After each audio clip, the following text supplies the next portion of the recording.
What's up, horror lovers? Tonight, I'm bringing you 4 absolutely terrifying true stories that will make you think twice before getting into an Uber alone at night. These aren't just urban legends. These are real experiences from real people who trusted the wrong drivers and barely made it out alive.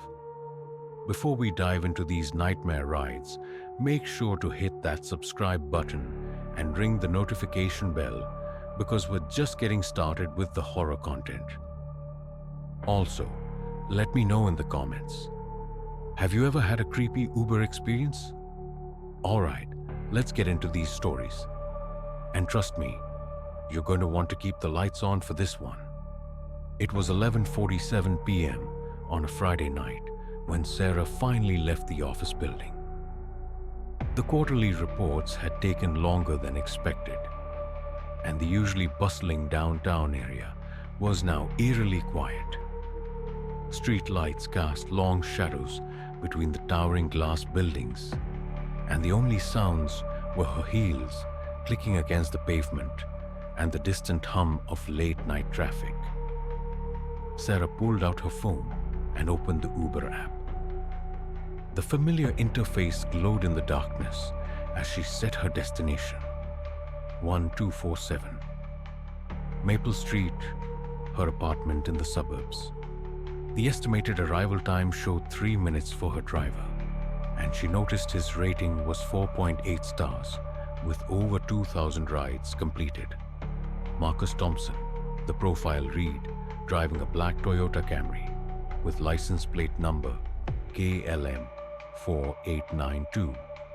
As she waited, Sarah noticed how empty the streets had become. During the day, this area was packed with office workers, tourists, and street vendors. Now, it felt like a ghost town. A cold October wind swept through the urban canyon, carrying with it the scent of rain and something else she couldn't quite identify. Something metallic and unsettling. Her phone buzzed.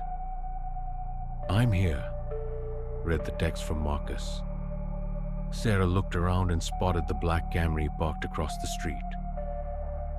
The headlights were on, but she couldn't make out the driver's face through the tinted windshield. She quickly crossed the street, her purse clutched tightly against her chest. As she approached the vehicle, the driver's window rolled down halfway. Marcus appeared to be in his 50s, with graying hair and wire-rimmed glasses that reflected the streetlights. He had a thin smile that seemed friendly enough, though something about his eyes seemed distant, unfocused. "Sarah?" he asked in a voice that was ruspier than she had expected. "Yes, that's me," she replied, reaching for the back door handle. "Actually, would you mind sitting up front?" "I've got some boxes in the back seat," Marcus said, gesturing vaguely toward the rear of the car. Sarah paused for a moment. She usually preferred sitting in the back. It felt more professional, more like a real taxi service. But she could see several cardboard boxes stacked on the back seat, and it was late. She just wanted to get home. "Sure, no problem," she said, walking around to the passenger side. As she settled into the front seat, Sarah immediately noticed the smell. It was that same metallic scent she had detected outside, but stronger now. Mixed with it was something else. A sweet, cloying odor that reminded her of flowers left too long in water. She glanced at Marcus, who was adjusting his rearview mirror with more attention than seemed necessary. "Sorry about the smell," he said as if reading her mind. "I had to transport some medical supplies earlier today. Cleaning supplies and other things. The hospital contracts are good money, you know?" Sarah nodded, though something about his explanation didn't sit right with her. The boxes in the back seat were plain brown cardboard with no medical markings. And why would medical supplies smell so organic. So 1247 Maple Street, right? Marcus asked, pulling away from the curb. Yes, that's correct. As they drove through the empty downtown streets, Sarah tried to make small talk to ease her growing discomfort. Have you been driving for Uber long? About 3 years now, Marcus replied, his eyes fixed on the road ahead. Mostly night shifts. I find the evening passengers more interesting. The way he emphasized the word interesting sent a small shiver down Sarah's spine. She decided to focus on her phone instead, pretending to scroll through social media while actually keeping track of their route. They were heading in the right direction, at least. After about 10 minutes of driving, Sarah noticed that Marcus had taken an exit she wasn't familiar with. The GPS on her phone showed they were still on course, but this seemed like a longer route than necessary. Is this the fastest way? She asked, trying to keep her voice casual. Oh, there's construction on the main highway, Marcus replied, without taking his eyes off the road. This route might take a few extra minutes, but we'll avoid the delays. Don't worry, I won't charge you extra time, Sarah nodded. But something about his answer bothered her. She hadn't seen any signs about construction, and the highway had looked clear when she checked the traffic conditions on her app. She glanced at the dashboard clock.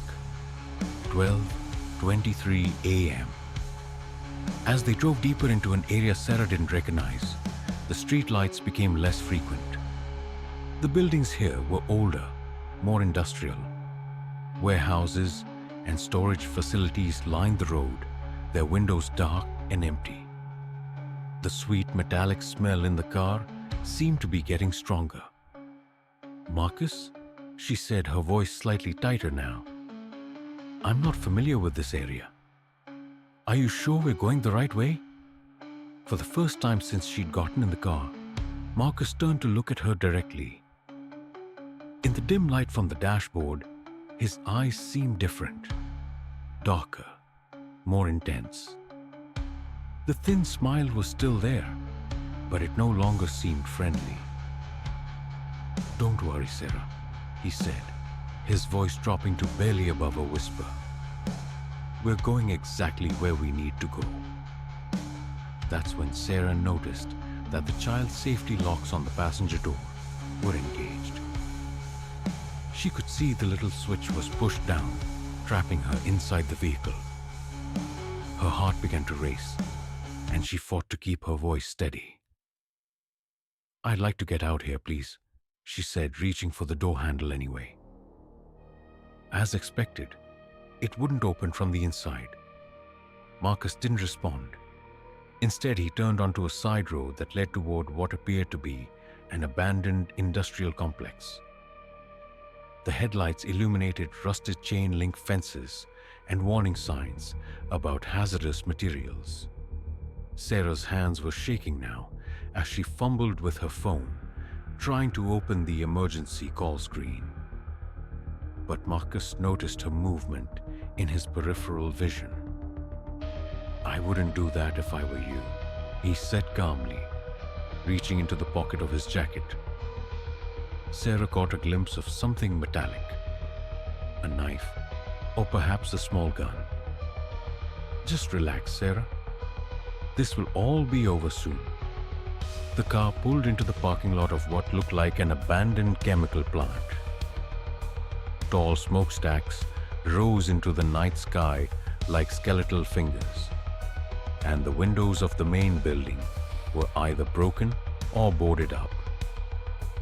Marcus parked near a loading dock at the back of the building, away from the road and any potential witnesses. Please, Sarah whispered, her voice breaking. I have money. I can pay you whatever you want. Marcus turned off the engine and sat in silence for a moment, still smiling that unsettling smile. Then he spoke, his voice taking on an almost conversational tone. You know, Sarah, I've been doing this for 3 years. Uber makes it so easy to find people. Young women mostly, working late, living alone. The app tells me exactly where to pick them up and where they live. It's like a hunting catalog. Sarah's blood turned to ice. She realized that the boxes in the back seat weren't medical supplies or cleaning products. And that metallic sweet smell. The other girls, she managed to say. How many? 12, Marcus replied matter-of-factly. 13, after tonight. I keep souvenirs in those boxes. Photos, jewelry, personal items, sometimes other things. Sarah's mind raced. She had to get out of this car. But how? The doors were locked, Marcus was armed, and they were in the middle of nowhere. Her phone still had a signal, but she needed a distraction to use it. Why are you telling me this? She asked, desperately trying to buy time. Because no one will ever find you here, Marcus said, reaching for his door handle. And I like to see the fear in their eyes when they realize what's happening. It makes the whole experience more personal. As Marcus started to get out of the car, Sarah saw her chance. She lunged across the center console and grabbed the steering wheel, pulling as hard as she could while simultaneously pressing her foot down on the horn. The car lurched forward, its bumper crashing into a concrete barrier with a loud crunch. The impact threw Marcus back into his seat and gave Sarah the second she needed. She grabbed her phone and managed to dial 911 before Marcus recovered and knocked the device from her hands. It clattered under the passenger seat, but she could hear the operator's voice. 911, what's your emergency? Help me, Sarah screamed as loudly as she could. I'm being kidnapped. Industrial area near. Marcus grabbed her throat, cutting off her words, but the 911 operator had heard enough to begin tracking the call. You stupid girl, Marcus hissed, his friendly facade completely gone now. You've ruined everything. He pulled the knife from his jacket, a long, thin blade that caught the moonlight streaming through the windshield. But as he raised it, Sarah heard the most beautiful sound in the world. Sirens in the distance. Marcus heard them too. His head snapped up, and for the first time since she'd met him, he looked uncertain, even afraid. They can't be here this fast, he muttered to himself. They can't know where. But the sirens were getting closer. Sarah realized that her 911 call had been automatically traced through the cell towers, leading police directly to their location. Marcus seemed to realize this too. You're coming with me, he said, grabbing Sarah's arm and pulling her toward his side of the car. We're going into the building. Maybe I can still salvage this.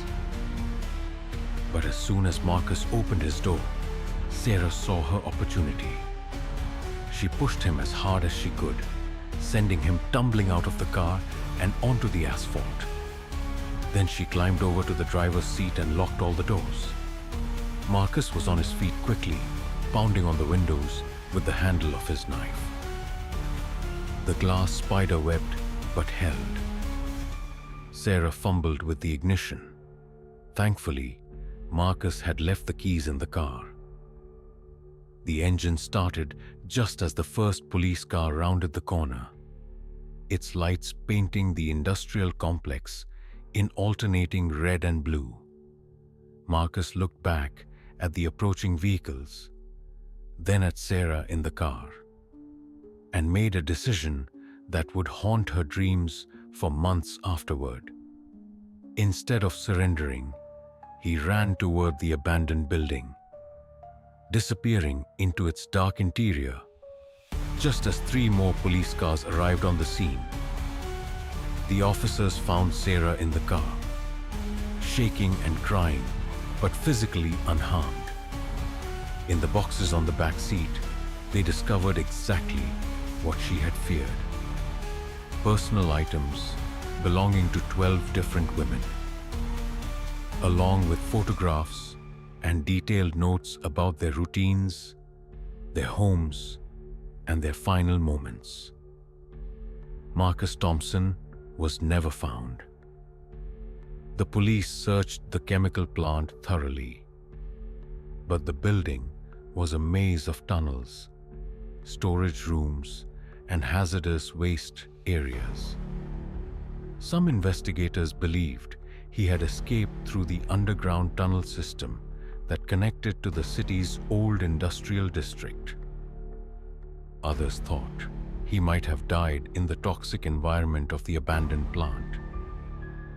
The real Marcus Thompson, they discovered, had been dead for 2 years. The man Sarah encountered had stolen his identity, his car, and his Uber account. His real name was never determined. Sarah moved to a different city 3 months later. She never used a ride-sharing service again, and she never worked late alone in the office. But sometimes, on quiet Friday nights, she would get a notification on her phone, a phantom Uber request from a driver named Marcus, asking if she needed a ride. The police told her it was probably a glitch in the app, some remnant data from her account that hadn't been properly deleted. But Sarah knew better. Somewhere out there, in another city, with another stolen identity, Marcus was still driving the night shift, still hunting. And sometimes she knew he was thinking about the one that got away.